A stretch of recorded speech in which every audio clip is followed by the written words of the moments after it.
قرآن بات کرنے والی کتاب، قرآن وہ میڈیکل بک ہے کہ قرآن کو آپ کسی بھی ورق سے، کسی بھی حصے سے اٹھائیں گے، پڑھیں گے اپنی زبان میں، عربی بھلے سے آپ نمبر 2 پہ پڑھیں، اپنی زبان میں جب آپ پڑھیں گے، سمجھیں گے، تو یوں لگے گا کہ خدا رب العزت ہم سے بات کر رہا ہے، کلام کر رہا ہے۔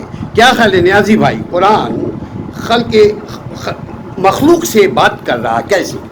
دیکھیں، قرآن کریم جو ہے نا وہ کتاب نہیں ہے، مکالمہ ہے۔ سبحان اللہ۔ یہ مکالمہ ہے۔ اور میں نے یہ زندگی میں آزمایا ہے کہ اگر آپ کے ذہن میں کوئی سوال آتا ہے اور جو آپ کی عقل جو ہے اور نہیں سمجھ پاتی، تو آپ پریشان ہوتے ہیں۔ آپ اللہ کا نام لے کے کتاب قرآن کھولیں، جو صفحہ آپ کھولیں گے اس میں اس سوال کا جواب آپ کو مل جائے گا۔ یہ میری آزمودہ چیز ہے، یعنی جب ذہن پریشان ہوتا ہے، بہت سے سوالوں کا جواب نہیں مل رہا ہوتا، تو میں تنہائی میں بیٹھتا ہوں اور قرآن کریم کو کھولتا ہوں کہ اللہ تعالیٰ مجھے تو یہ بات سمجھ میں نہیں آ رہی، تو سمجھا لے۔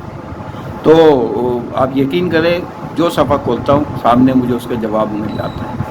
تو یہ قرآن مکالمہ ہے، آپ سے باتیں کرتا ہے، آپ سوال کریں وہ جواب دے گا آپ کو، آپ آزما کے دیکھ لیں۔ یعنی قرآن کلام کرتا ہے اپنے بندوں سے۔ تو آفتاب بھائی، آپ کیا کہہ رہے تھے کہ قرآن کے متعلق عارف بھائی سے سوال کر رہے تھے کہ قرآن کیا باتیں کرتا ہے؟ قرآن کیا باتیں کرتا ہے؟ ہاں بھائی، قرآن کیا باتیں کرتا ہے؟ جی، وہ یہی میں نے کہا کہ قرآن جو ہے وہ ایک بات نہیں کرتا، وہ ہر طرح کی بات کرتا ہے۔ اور یہ جیسے میں نے کہا کہ یہ مکالمہ ہے۔ یہ جیسے دو آدمی بیٹھے گفتگو کر رہے ہوتے ہیں تو ایک سوال کرتا ہے، دوسرا جواب دیتا ہے۔ تو یہ اور اللہ اور بندہ آپس میں بات چیت کر رہے ہیں، یہ اللہ کا کلام ہے۔ تو اللہ تو آپ کی ہر بات سمجھتا ہے نا، اللہ تعالیٰ آپ کا ہر سوال سمجھ رہا ہوتا ہے۔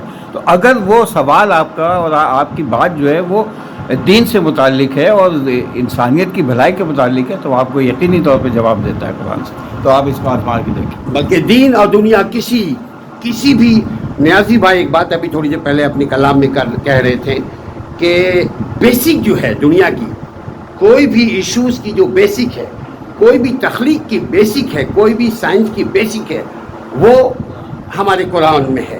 یہی ہے۔ اور آپ کیا کہہ رہے تھے؟ ہمیں اللہ تعالیٰ سے باتیں کرنی چاہیے، کس طریقے سے کرنی چاہیے اللہ تعالیٰ سے بات؟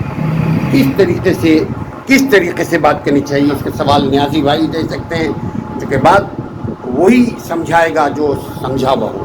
دیکھیں جو انہوں نے سوال کیا کہ کس طریقے سے ہم بات کر سکتے ہیں اللہ تعالیٰ سے، تو ظاہر ہے اللہ تعالیٰ جو ہے ایسا تو نہیں ہے کہ کوئی انسان کی طرح سامنے بیٹھا ہے اور آپ اس سے مکالمہ کر رہے ہیں۔ ظاہر ہے وہ اس کی جگہ جو ہے وہ اس نے اب تک کلام نازل کر دیا ہے، اور وہ کلام جو ہے پوری زندگی کا احاطہ کرتا ہے، چاہے وہ جس طرح کا بھی سوال ہو، جو بھی آپ کے ذہن میں مشکلات ہیں، جو بھی مسائل ہیں، جو بھی، تو وہ احاطہ کرتا ہے۔ اور جب آپ لو لگاتے ہیں اللہ تعالیٰ سے کہ اے اللہ تعالیٰ میں تو مجبور ہوں، میں تو ظاہر ہے میری عقل کم ہے، تو وہ بات جو مجھے سمجھ میں نہیں آتی وہ اس کلام کے ذریعے سے مجھے سمجھا دے، تو آپ یقین کریں وہ کلام آپ کو، کیونکہ اللہ تعالیٰ خود تو نہیں آئے گا، وہ کلام آپ کو اس سوال کا جواب مہیا کر دیتا ہے۔ اب یہ ضروری ہے کہ وہ اشارہ دیتا ہے، وہ تفصیل آپ کو فراہم نہیں کرے گا، اس اشارے کو سمجھنا آپ کا کام ہے۔ تو اگر آپ اس اشارے کو سمجھ گئے تو اس کا مطلب ہے کہ اللہ تعالیٰ نے جواب بھی دے دیا، اور اس اب جواب کو بھی آپ سمجھ گئے۔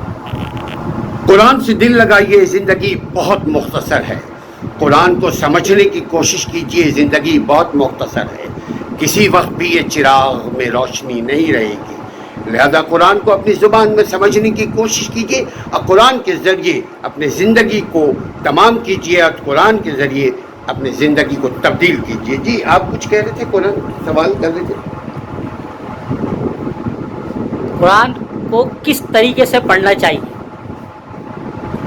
یعنی کہاں سے پڑھنا چاہیے، کس طریقے سے پڑھنا چاہیے، کہاں سے شروع کرنا چاہیے؟ جی دیکھیے قرآن کریم کس طرح پڑھنا چاہیے، اس کا جواب یہ ہے کہ قرآن کریم جو ہے اس کو آپ سب سے پہلے تو یہ کہ اپنے جو دنیاوی معاملات ہیں ان کو پس پوچھ ڈال دیں، اور بڑے انہماک سے، بڑی توجہ سے اور بڑے خشوع و خضوع کے ساتھ، غور و خوض کے ساتھ، تدبر اور تفکر کے ساتھ بیٹھیں اور اس کو پڑھیں، تاکہ یہ کہ جب آپ پھر آپ سمجھنے کی کوشش کریں گے تو اللہ تعالیٰ آپ کی عقل میں اور آپ کی سمجھ میں وہ خود بخود بیان کر دے گا. تو یہ ہمیں یہ چاہیے کہ وہ اسی لیے اس نے کہا نا وَرَتِّلُ القرآن ترتیلا، کہ اس کو ٹھہر ٹھہر کے پڑھو. ظاہر ہے جب تم ٹھہر ٹھہر کے پڑھو گے تو پھر وہ بات سمجھو گے، اور جب سمجھو گے تو عمل کرو گے. تو سمجھنے کے لیے ضروری ہے آرام سے سکون سے پڑھو، بالکل جلدی جلدی مت پڑھو تاکہ بات ایسا نہ ہو کہ سمجھ میں نہ آئے. قرآن کو سمجھ کر پڑھیں. ہم دعا کرتے ہیں یا اللہ مجھے سب سے پہلے قرآن کو سمجھنے والا بنائے. جی.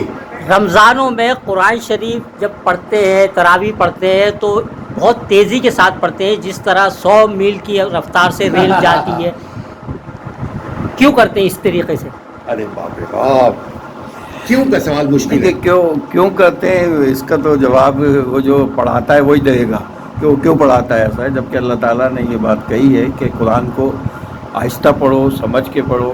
اور اس کے باوجود ہم جب اس طرح پڑھتے ہیں نہ پیچھے جو قاری پڑھ رہا ہوتا ہے، جو پیچھے مقتدین ہوتے ہیں، نہ وہ سمجھ پاتے ہیں، تو اس کا کوئی یعنی فائدہ کوئی نہیں ہے. اللہ تعالیٰ کو ایسے کلام کی اور ایسے پڑھنے کی کوئی ضرورت نہیں ہے. اس نے تو یہ بھیجا ہی اسی لیے کہ بھائی اس کو سمجھو. تو اب آپ جب اس روانی سے اگر پڑھ رہے ہیں اور آپ وہ سمجھ ہی نہیں رہے تو جو مقصد ہے آپ کی تخلیق کا وہ تو فوت ہو گیا، تو اس کا کوئی فائدہ نہیں ہے. لہٰذا یہ ضروری ہے کہ قرآن کو آپ بہت سکون سے اور آرام سے پڑھیں. یہ بات بالکل صحیح نہیں ہے کہ آپ نے اگر ایک رات میں قرآن ختم کر لیے تو آپ سب کچھ ہو گیا، یہ ایسا نہیں ہے. بلکہ سمجھنا اور اس پہ عمل کرنا ضروری ہے. وہ میں نے کہا نا کہ 2 لفظ کافی ہیں قرآن کے، آمنوا وعملوا الصالحات، یعنی ہم ایمان لائیں، یقین رکھیں اور اچھے عمل کریں تو آپ کی آخرت اور زندگی دونوں کامیاب. اپنے عمل پہ دھیان دیجیے، اپنے ایمان کی حفاظت کیجیے، فرقہ پرستی سے بچیے، قرآن کو سمجھ کر پڑھیے اور دین دنیا کو تسخیر کر لیجیے. وما علینا الا البلاغ المبین.